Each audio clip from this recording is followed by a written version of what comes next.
அதுவரையும் போறதுக்கு ஒவ்வொருத்தருக்கும் உரிமை இருக்கு. நானும் ஒரு பாராளுமன்ற உறுப்பினர் போறதுக்கு உரிமை இருக்கு. நீங்கள் இந்த பாதையை தடுக்கிறதுக்கு நீங்க என்ன அடிப்படை இந்த சமாதான குறை வந்திருக்கு? உங்களோட விகாரையில இருந்து கல்லறிஞ்சதா, விகாரையை உடைச்சதா, விகாரைக்குள்ள போனதா? இது இன்றைக்கு இந்த விகாராதிபதிக்கு கொடுக்குற பதவி உயர்வு அவர் செய்கிற அடாத்துக்கு எதிரான ஒரு அறவழி அமைதி வழி போராட்டம். நீங்க இதை ஆயுதம் நடக்க போறீங்களா? இந்த அமைதி வழி அறவழி போராட்டத்துக்கு அதுல போய் அவர்கள் நின்றுட்டு வர போயிடும். அது நாள் பொறுக்க இருக்க போயிடுமா? ஒரு அடையாளத்தை சொல்ல போயிடும். இதுக்கு உங்களால் விடையிலாண்டா இது என்ன அராஜகம்? இது உங்களோட அராஜகம் தானே. இது ஏதாவது இதுவரைக்கும் எங்கேயாவது வன்முறை நடந்ததா? அவங்கள யாரும் தாக்கினதா?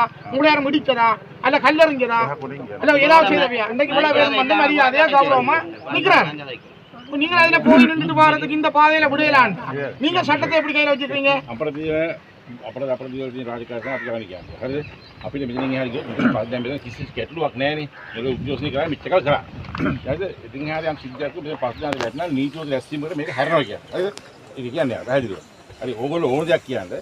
අපිත් ඊට පස්සේ අපිත් අපේ ජොබ් එක කරනවා. අපි පාඩු ඉන්නේ එකයි. හරිද? අපි රාජකාරිය කරනවා. අපි මේ කාටවත් අපි මේ හිරියාවක් කරේ නැහැ. බාධා කරේ නැහැ. ඒවල උද්ඝෝෂක කරන්න පුළුවන් නම් මෙතනක් පුළුවන් අතනක් පුළුවන්. කොළඹ ගිහලා ජනාධිපති ඉස්සා ගිහලා කරන්න පුළුවන්. හරිද? පන්සල් ඉස්සාව යන්නයි අරවම කර අපි දන්නවා වෙන්නේ සිද්ධි මොකද්ද කියලා. ගල් ගහන්න ඕනේ නැහැ කියන්නේ. හරිද? සිද්ධියක් වෙන්නේ එක බලක් වගේ කරන පොලිසියෙන් ඉන්නේ කියන්නේ. ரான்செட் பண்ணுங்க. போடுங்கய்யா. அத ரான்செட் பண்ணுங்க. போட்டங்க ඔයාලට යා මේ අයිති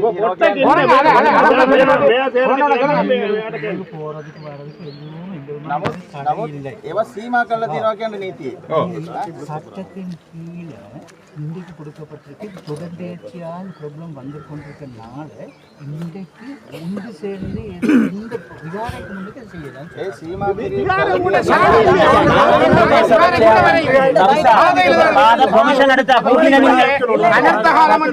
அனர்த்த காலத்துல நீங்க எப்படி மறைப்பீங்க இதை?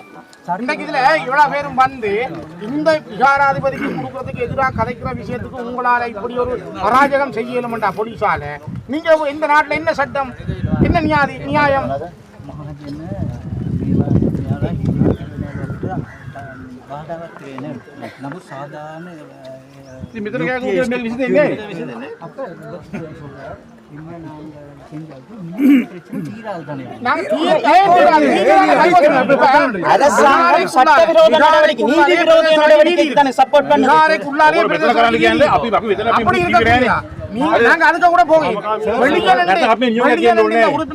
கருத்தை சொல்றதுக்கு இந்த நாட்டுல சுதந்திரம் இல்லையா என்றால் என்ன உங்களோட அராஜகம், போலீஸ் அராஜகம்?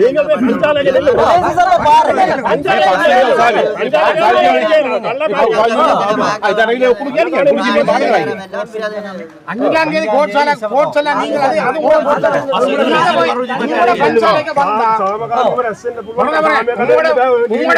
எங்களுக்கு தெரியும், தெரிஞ்சா கேட்கிறோம். நாங்கள் இருந்து கதையை வச்சுக்கோம்.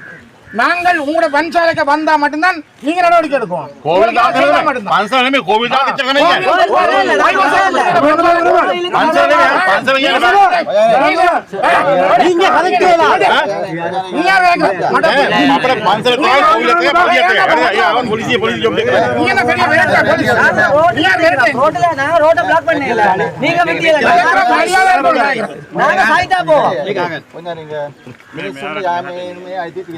மக்களுக்கு போறதுக்கு வர்றதுக்கு எல்லாருக்கும் அதிகாரம் நீங்க மறைக்கிறீங்க. மக்களுக்கு போறதுக்கு வர்றதுக்கு இருக்குன்னா ஏன் மறைக்கிறீங்க?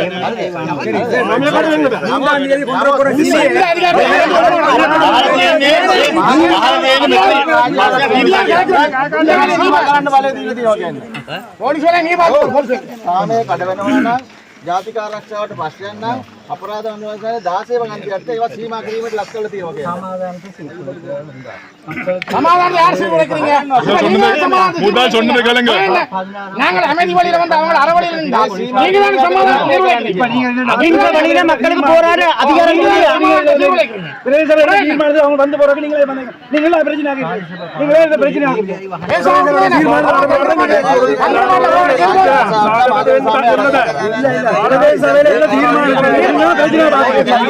என்ன சட்டம்? சட்டத்தை நீங்க பிரதேச சபா பாரேண்டி இருக்கா? ரோட்னு சொன்னா பிரதேச சபா பாரேண்டி வேற சொல்ல தேவையில்லை. போஸ்ட் ஆர்டர் எடுத்தா ரோட்ல போக கூடாதுன்னு பிளாக் பண்ண கூடாதுன்னு சொன்னா அது மட்டும்தான் போஸ்ட் ஆர்டர். அது வேற இல்ல. அது போஸ்ட் ஆர்டர்ல இந்த ரோட் பாவிக்கலாம்னு இருக்கு. இந்த ரோட் இல்ல. சரியோ ரோட்ல அப்படி செய்ய கூடாதுன்னு தான் கோர்ட் ஆர்டர் கொடுத்துருக்கு. சரி உங்களால தமிழால் நீங்க அது சொல்லேக்க நீங்க இங்க நிக்க இல்ல. இப்போ வந்து அப்படி கதை சொல்ல வேண்டாம். அப்படியே இதை எடுத்து வந்து பாருங்க. நீங்க சரியோ விளங்குது நான் சொன்னேன். அதுதான் சொல்லு. நீங்க அதை கதை சொல்ல வேண்டாம். நீங்க இதை சொல்லேக்க ஒண்ணுமே கேட்காம இப்ப கதை சொல்லு. பாருங்க எடுங்க. சரி காப்பி எடுத்து வடிவா வாசிட்டு பாருங்க. என்ன கோர்ட் ஆர்டர் இருக்கு. சரி நீங்க போய் கோர்ட்ல ஒன்று எழுதினோம்னா உங்களுக்கு ஒரு இப்படியே ஆர்டர்ஸ் எடுத்துட்டு இருக்கு. சரியோ ஏதாவது பிரச்சனை வந்தா ரோட் பிளாக் பண்ண முடியும். சட்டத்திலே செய்ய முடியும். சரியோ இதுல என்னுடைய பேர் இல்ல. நான் உங்களோட பேர்